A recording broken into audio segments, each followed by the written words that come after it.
A Múmia, um filme que quase foi estrelado por Leonardo DiCaprio, que quase matou Brendan Fraser em cena e que só existiu porque um garoto de 8 anos se assustou com um clássico de 1932 e decidiu recriar esse medo em grande escala.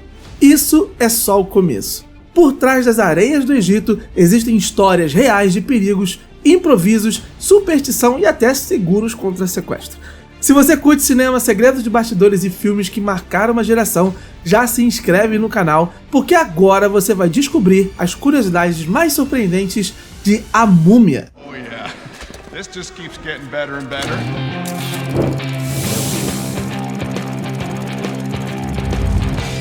This man must have been condemned not only in this life but in the next. Tough break. Yeah, I'm all cheers.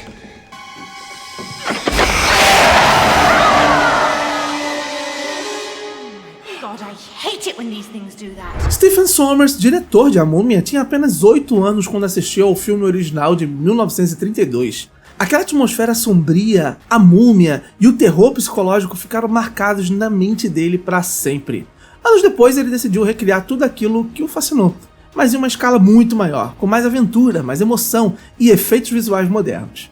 A ideia inicial era iniciar o filme de 1999 com o logotipo clássico da Universal em preto e branco, o mesmo utilizado em 1932.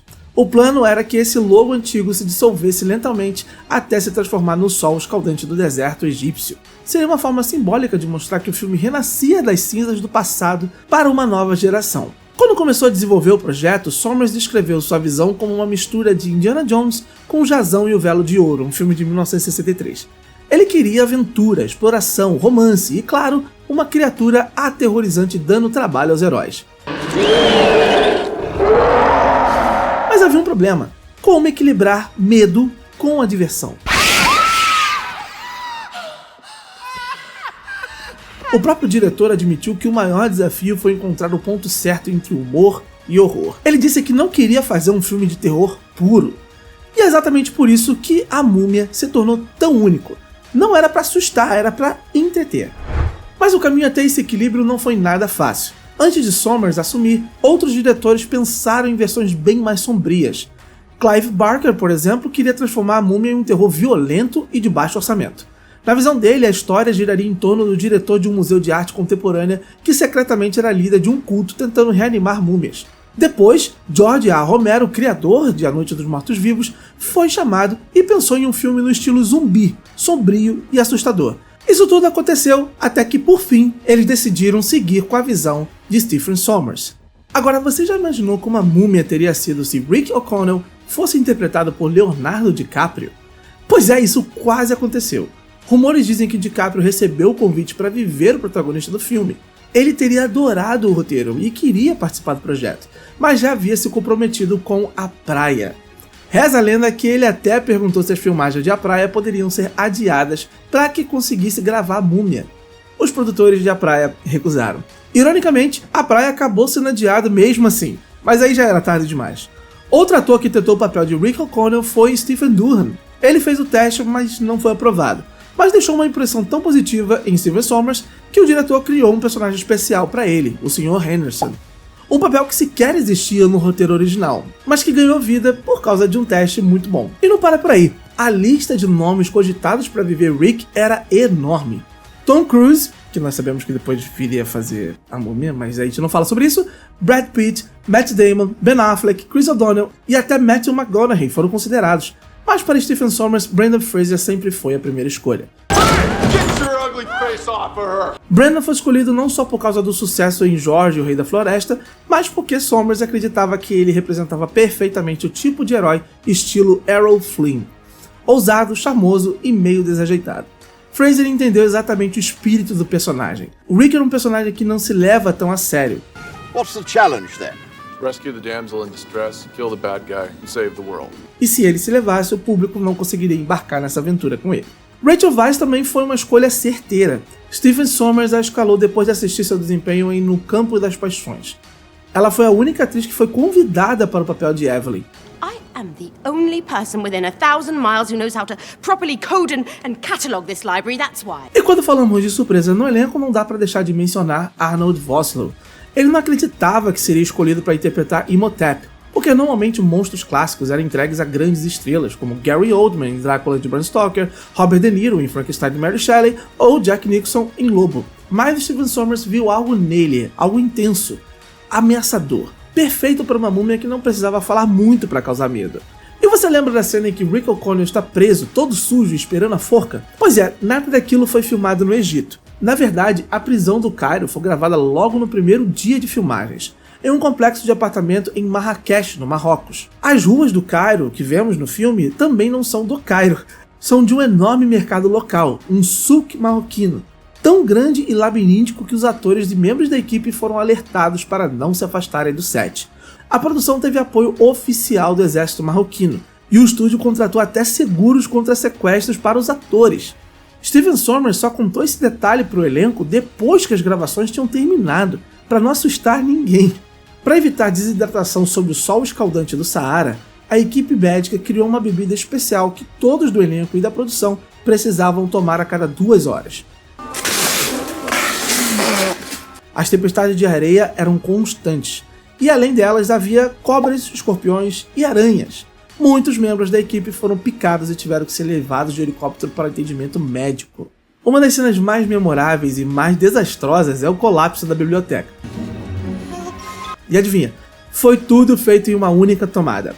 Sommers deixou claro que se alguém errasse, levaria o dia inteiro para montar tudo de novo. Felizmente, Rachel Weisz acertou cada movimento e o caos perfeito foi registrado de primeira. Quanto aos efeitos práticos, o filme é uma mistura impressionante de tecnologia e criatividade. Lembra dos escaravelhos saíram da areia para perseguir os personagens? Aquilo foi feito usando um compressor de ar enterrado no set, que explodia a areia como se os insetos estivessem emergindo do solo. Já na cena em que Imhotep invoca a tempestade de areia, a câmera teve que se mover rapidamente para cima. Isso porque as máquinas de vento levantavam a capa de Arnold Vosloo e, bom, quase mostravam mais do que devia. Gravar no deserto trouxe outros problemas inesperados. A areia entrava em tudo, e as armas usadas no set simplesmente emperravam. Por isso, os disparos dos rifles e pistolas foram acrescentados depois, digitalmente pela equipe da ILM, a Industrial Light and Magic. Apesar dos efeitos visuais impressionantes, muita coisa foi feita com elementos reais. Tanto que Jonathan Hyde, ator que interpreta o Dr. Allen, precisou refazer várias vezes um close durante a nuvem de gafanhotos, porque não conseguia manter a seriedade com tantos insetos rastejando por todo o corpo. Criar a aparência de Imhotep foi um desafio técnico gigante. O supervisor de animação levou 3 meses só para construir digitalmente a musculatura do corpo da múmia. John Andrew Burton Jr., responsável pelos efeitos, combinou imagens reais com computação gráfica, aplicando uma prótese digital no rosto de Arnold Vosloo. Vosloo disse que foi uma experiência totalmente nova. Ele precisava usar pequenas luzes de rastreamento vermelha no rosto inteiro, para que a equipe pudesse mapear os efeitos com precisão. Imhotep dared the god's anger by going deep into the city, where he took the Black Book of the Dead from its holy resting place. Originalmente, o filme começaria com a narração do próprio Imhotep, até o diretor Stephen Sommers percebeu um detalhe simples, mas crucial. Kitarmi Pharos, Aenilio, Sirian. For all eternity, idiot. Imhotep não falaria inglês, então a narração foi passada para a Death Bay, criando uma abertura muito mais coerente. Para garantir o máximo de autenticidade, o estúdio contratou um egiptólogo para reconstruir de forma fonética como o egípcio antigo soaria. E mais, o especialista Stuart Tyson Smith, do Instituto de Arqueologia da UCLA, revisou o roteiro inteiro para evitar anacronismos. Arnold Vosloo treinou com Smith para aprender a todas as falas, que foram ditas inteiramente em egípcio antigo.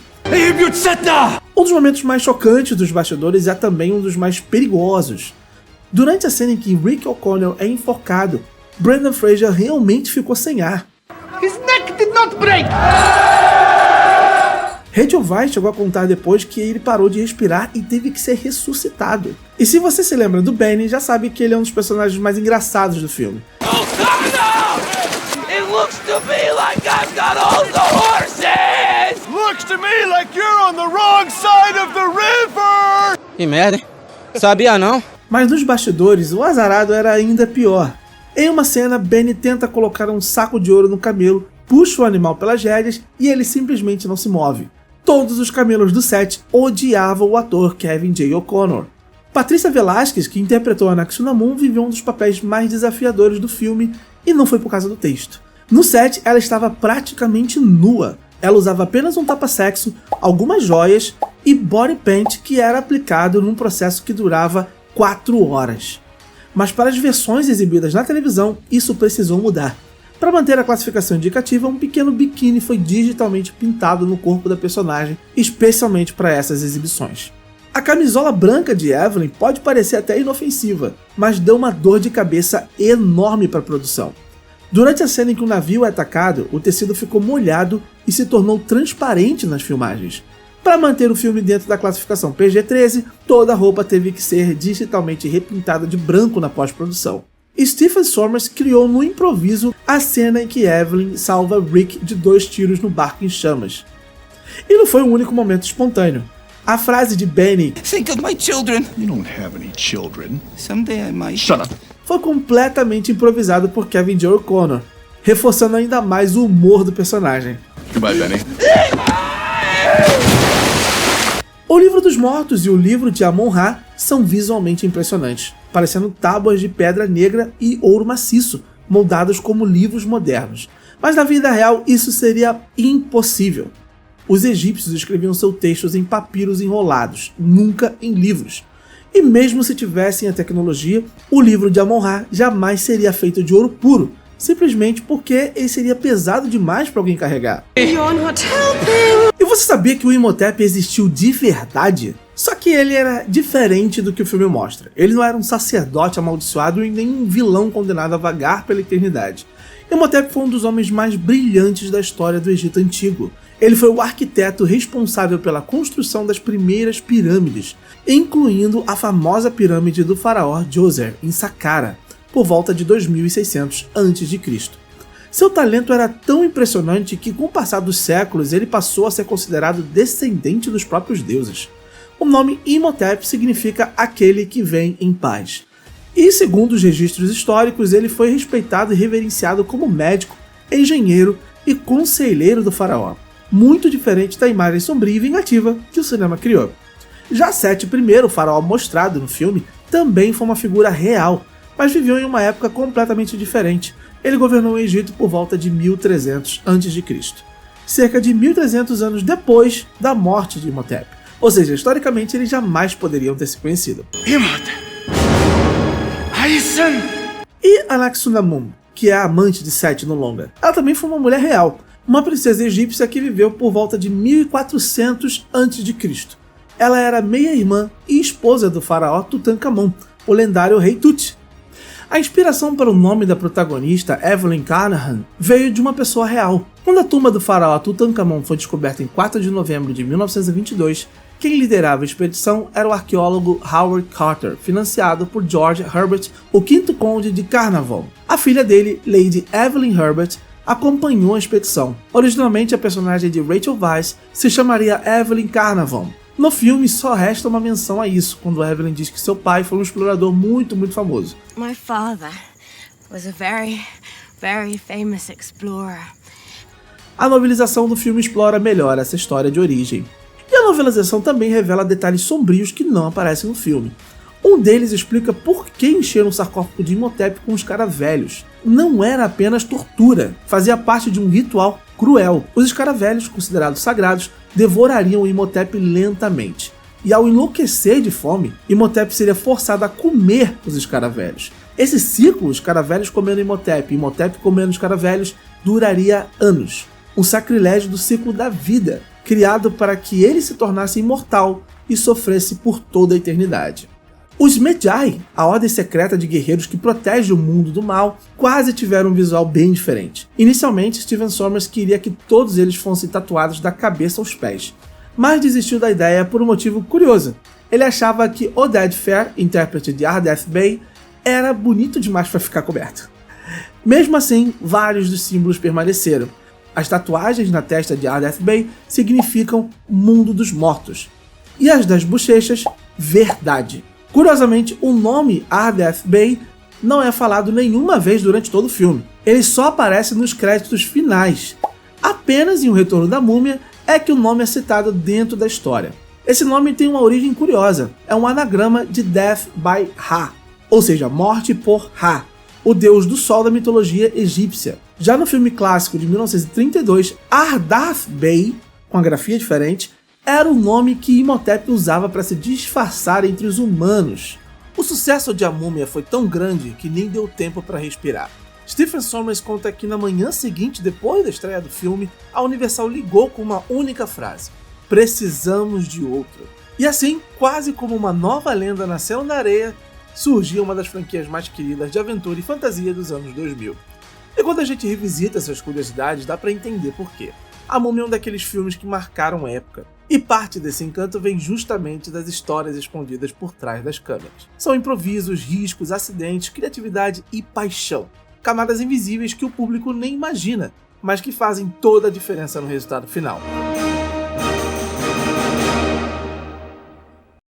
Agora eu quero saber de você, qual dessas curiosidades mais te surpreendeu? Diz também qual filme você gostaria de ver por aqui e conhecer os bastidores. Deixe sua sugestão nos comentários e se inscreve no canal, porque aqui a gente não só fala de filmes, a gente vive o que está por trás deles. Te vejo na próxima semana. Até lá!